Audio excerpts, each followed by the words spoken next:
Just one call to the Pentagon was enough to end their careers and prove to the world that injustice can't hide.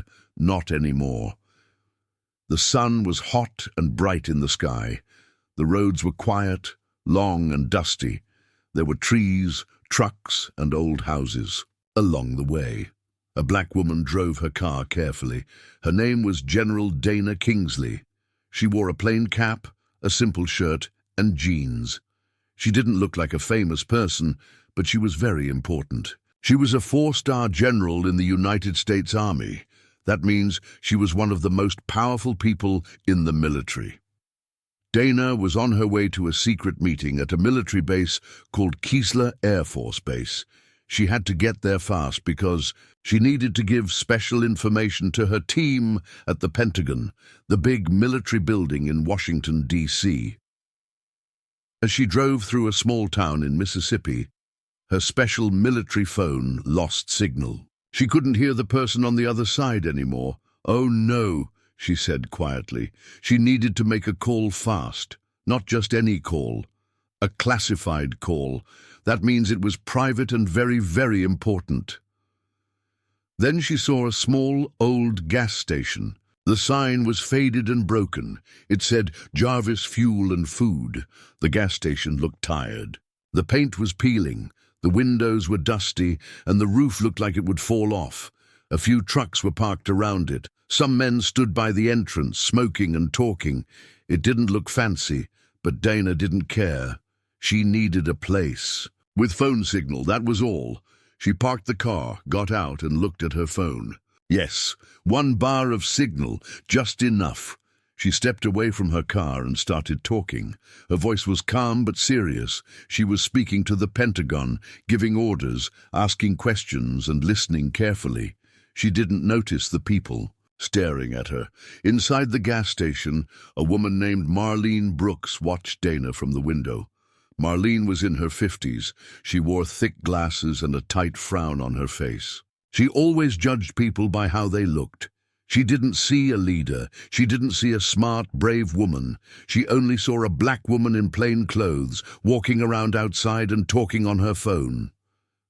"She looks suspicious," Marlene whispered to herself. Then she picked up the old landline phone on the counter. She dialed the local police station and said in a low voice, "There's a woman here, acting strange. Looks like she might be on something."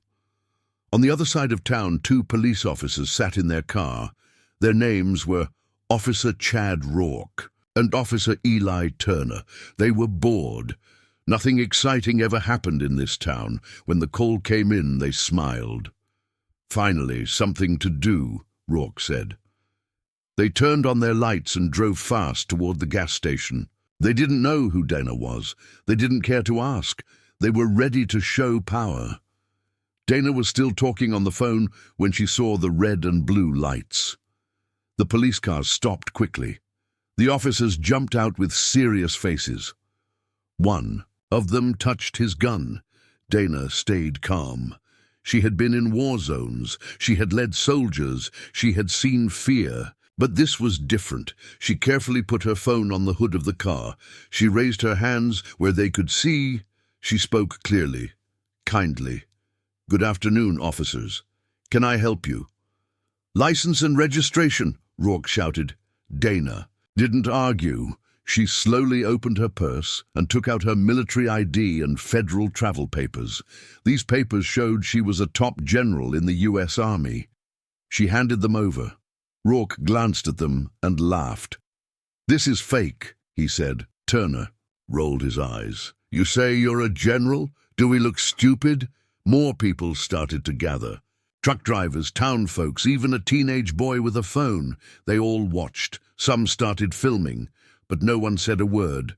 Dana stayed calm. "Please call your supervisor," she said.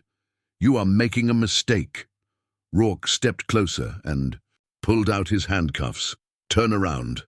Dana didn't move. She stood straight and proud. "I am a general in the United States Army. You are unlawfully detaining me." "I'm the president then," Rourke mocked. "Hands behind your back." Turner grabbed her left arm. Rourke grabbed the right. They yanked her arms and forced the cuffs on. Dana didn't fight, but she didn't look afraid. She looked disappointed. Her special phone fell to the ground and cracked. The call ended. Back in Washington, D.C. at the Pentagon, a young officer named Lieutenant Commander Avery Bell was watching Dana's phone line. Suddenly the sound changed. There was shouting, then static, then silence. Something was wrong. Ran to his boss, Colonel Marla Price.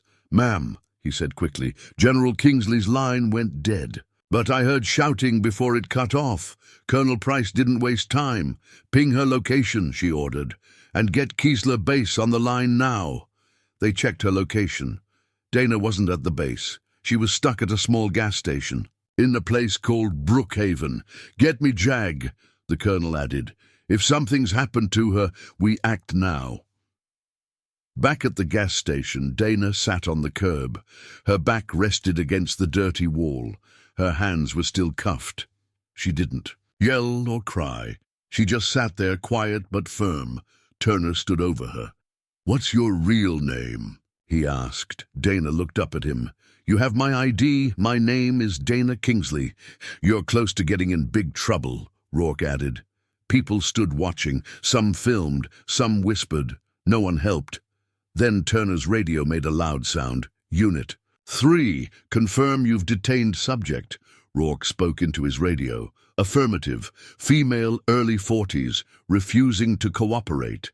Then a sharp voice came back on the radio. It was serious. "Be advised, subject is flagged federal. Repeat, flagged federal. Pentagon has initiated emergency contact. Release immediately. Await further instructions." Both officers froze. "What?" Turner gasped. Rourke looked sick. "Oh no." Dana stood slowly. Her wrists were red and bruised. "You're going to regret this," she said quietly. "Not tomorrow, today." She picked up her cracked phone. It was broken, but her spirit was not. Then more lights appeared down the road. But these were not police lights. They were black military trucks from Keesler Air Force Base. They moved fast. They stopped perfectly. Doors opened and soldiers stepped out. The people watching gasped. A man stepped forward. He wore a sharp uniform. He looked strong and serious. "General Kingsley," he said. "Are you hurt?" Dana shook her head. "No, but we have a problem." The man turned to Rourke and Turner. His face was cold. His name was Lieutenant Colonel Marcus Vance. He was not here to play games. Inside the station, Marlene Brooks peeked from behind the curtain. Her face was pale. Her smile was gone. The little town of Brookhaven had just made a big mistake, and the whole world was about to find out. The sun was still shining, but the mood had changed. Police officers Rourke and Turner stood frozen. Their mouths were slightly open. Their hands trembled. The cuffs on General Dana Kingsley's wrists were finally off, but the pain and the insult stayed. "Secure the area," said Lieutenant Colonel Marcus Vance, waving his hand to the soldiers. Around him, the military trucks surrounded the gas station like a wall. Soldiers moved fast, talking into radios, checking corners, and making sure Dana was safe. Inside the gas station, Marlene Brooks felt her knees shake. She peeked through the window. Soldiers were everywhere. She now realized the truth. The woman she had judged, the woman she had called the police on, was not a criminal. She was not a stranger. She was not acting weird. She was one of the highest-ranking military officers in the country. Marlene slowly backed away from the window. "Oh no," she whispered. "What have I done?" Outside, Dana stood tall. She looked at Rourke and Turner without fear. "You detained a federal general. You ignored official ID. You destroyed classified communication, and you humiliated me in public." Rourke tried to speak. We didn't know." "You didn't ask," Dana cut in. Turner looked down, his voice low. "We're sorry." But Dana didn't want an apology. She wanted accountability. One of the soldiers handed her a new phone, a secure one. She pressed a few buttons, and in seconds she was connected to the Pentagon. "This is General Kingsley. I've been delayed. Civilian interference. No injuries. Resume Operation Solar Wing. Connect me to the president." There was silence for a moment. Then a voice said, "Yes, ma'am, right away." Far away in Washington, D.C., the President of the United States sat in a special room. His team had just told him what happened. "She was arrested?" The President asked. "Yes, sir," said one of the advisors. "Two local officers thought she was suspicious." The President closed his eyes and sighed deeply. Suspicious? For talking on the phone? Outside a gas station? He rubbed his temples and added, "Put her through." A screen lit up. "General Kingsley," the President said, "we heard what happened. Are you all right?" Dana nodded. "Physically, yes, but this wasn't just about me, sir. This is about every black woman who's ever been misjudged." The President leaned forward. "What do you need?" Dana didn't blink. "I want those officers removed immediately. I want this station reviewed. I want training in every small town on how to recognize federal credentials. And most importantly, I want a national conversation started today." There was silence on the line. Then the President nodded slowly. "Done." Back at the gas station, a military lawyer named Captain Ellis Monroe arrived. He was young, smart, and fast with words. He walked straight up to Rourke and Turner. "You are both under federal review. Your badges are suspended. You will be escorted back to your department for questioning. You may not speak to the press." Rourke wanted to run. Turner wanted to disappear. But it was too late. Two military police officers came forward and took their weapons and badges. The crowd that had gathered earlier had now grown. Reporters had shown up, cameras pointed, lights flashed. The world had arrived. In a small room inside the gas station, Marlene sat on a chair, shaking. Dana walked in, calm and strong. She closed the door gently behind her. Marlene looked up. "I didn't know," she said quickly. I thought you were not supposed to be important," Dana asked softly. Marlene's eyes filled with tears. "I'm sorry." Dana looked at her, then took a deep breath. "Do you know how many times this happens?" she asked. "To women like me, to black people who don't look the part. We always have to prove who we are." Marlene nodded slowly. "I understand." "Now," Dana nodded back. "Good, then help make sure it never happens again." Hours later, Dana stood in front of microphones. Reporters from CNN, Fox, NBC, and others gathered around. She wore her military uniform now. It shined in the sun. Her medals glittered. Her face was serious but full of quiet power.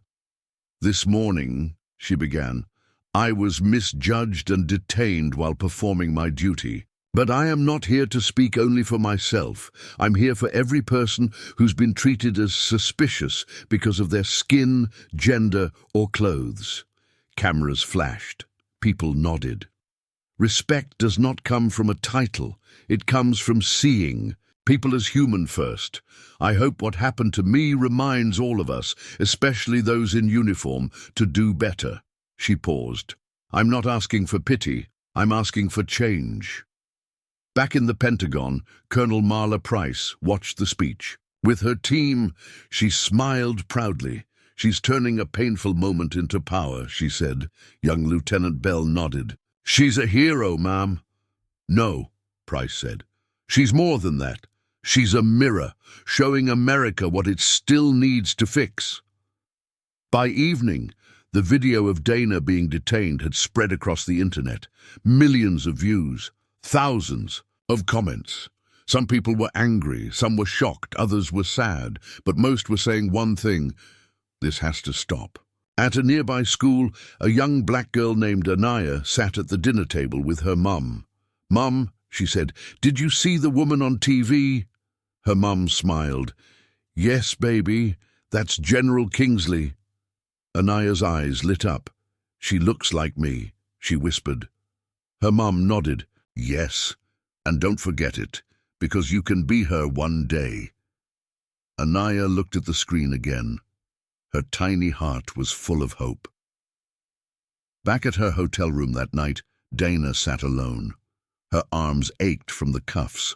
Her phone was full of messages. Her name was everywhere. She turned off the lights, looked out the window, then her phone buzzed one more time. It was a message from the president. "Thank you for turning pain into purpose. Let's build better together." Dana smiled gently, because even in the middle of darkness, some people choose to light the way, and she was one of them. The next morning, something unexpected happened. Police officers Rourke and Turner woke up to find their faces on the news. Every TV station, every phone, and every social media page was talking about the two officers who arrested a general without asking questions. People were not kind. Comments like, "This is why we don't trust the police. How can you not recognize a federal ID?" They judged her just because she was black. Rourke didn't sleep all night. He sat on his couch, holding his head in his hands. How did this happen? He asked himself. Over and over. Turner, on the other hand, had turned off his phone. He didn't want to see the hate, but the truth was, he felt something new, something painful, shame. That same day, a message came from Washington, D.C. Both Rourke and Turner were ordered to attend a special training program. Not just any program. This one was created by General Dana Kingsley herself. It was called Operation Listen and Learn. The goal? To teach local police officers how to recognize official military IDs, treat all people with respect, understand racial bias, stay calm before jumping to action. They had no choice. They had to go. Meanwhile, Dana was invited to speak at a big event called the National Justice Summit. The room was full of important people. Mayors, governors, senators, police chiefs, teachers, students. Everyone stood up and clapped when Dana walked in. She wasn't smiling. Not because she was sad, but because she was serious. She walked up to the stage and looked at the crowd. "When I stood at that gas station in cuffs, I thought about quitting," she said. "But then I remembered, this isn't about me." The room got very quiet. "This is about all the people who get treated like they don't belong, who get questioned just for existing, who get punished before they're even heard." She paused. "Today, I'm not asking for a favor. I'm demanding change." People clapped again. Some even stood. In the crowd was Officer Turner. He had begged to attend the summit after the training started. He wanted to hear her speak, not as a cop, but as a man who made a mistake. When Dana stepped off the stage, Turner waited for her. He didn't expect her to notice him, but she did. She walked straight to him. He looked nervous. "I wanted to say, I'm sorry," Turner said. Dana looked him in the eyes. "I believe you," she said, "but being sorry isn't the end. It's the start." Turner nodded. "I'm ready to learn." A few weeks passed. The gas station that caused everything was now very different. They added new security cameras. They trained all their workers to respect all customers, and above the main door, they added a sign, "We serve with respect, no matter who you are." Marlene Brooks, the woman who called the police on Dana, still worked there. But now she told everyone the story. Not to brag, but to teach. She told customers, never judge someone by their looks. You could be talking to a hero. Back in Washington, General Dana Kingsley sat with a group of young cadets. One girl raised her hand. "Ma'am, weren't you angry when it happened?" she asked. Dana smiled a little. "Of course I was. I'm still angry." "Then how did you stay calm?" Dana leaned forward. "Because my anger isn't just mine. It's part of a bigger story, and I chose to turn it into something powerful, not just loud." The cadets nodded. They were learning something more than military lessons. They were learning leadership with heart. A little while later, the president held a press conference. He looked at the cameras and said, "We've made mistakes. We've ignored people's warnings, but now we're listening." Then he announced a new law called the Dana Kingsley Protocol. This law made it illegal for officers to ignore federal IDs. required for all local police to go through yearly anti-bias training, easier for wrongly detained people to file fast complaints. It was a big win, and it all started because one woman refused to stay quiet. One day, Dana received a letter in the mail. It was from a little girl named Anaya, the same one who saw her on TV. The letter said, "Dear General Kingsley, I saw you, and I think you're so strong. I want to be like you when I grow up. Thank you for not giving up. Love, Anaya, age 9. Dana held the letter to her heart.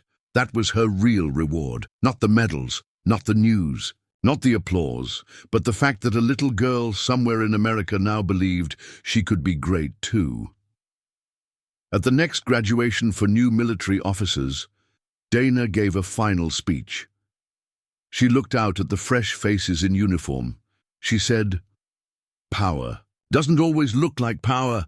Respect doesn't always come with a suit. The strongest people are often the ones you overlook. So never forget, listen first, judge last, and lead with love, even when the world doesn't love you back." Everyone stood up and clapped, and Dana walked off the stage with her head held high. Because her story wasn't just about what happened at a gas station, it was about what happened after. A mistake became a message, an insult became a lesson, and one woman's pain became hope for a nation.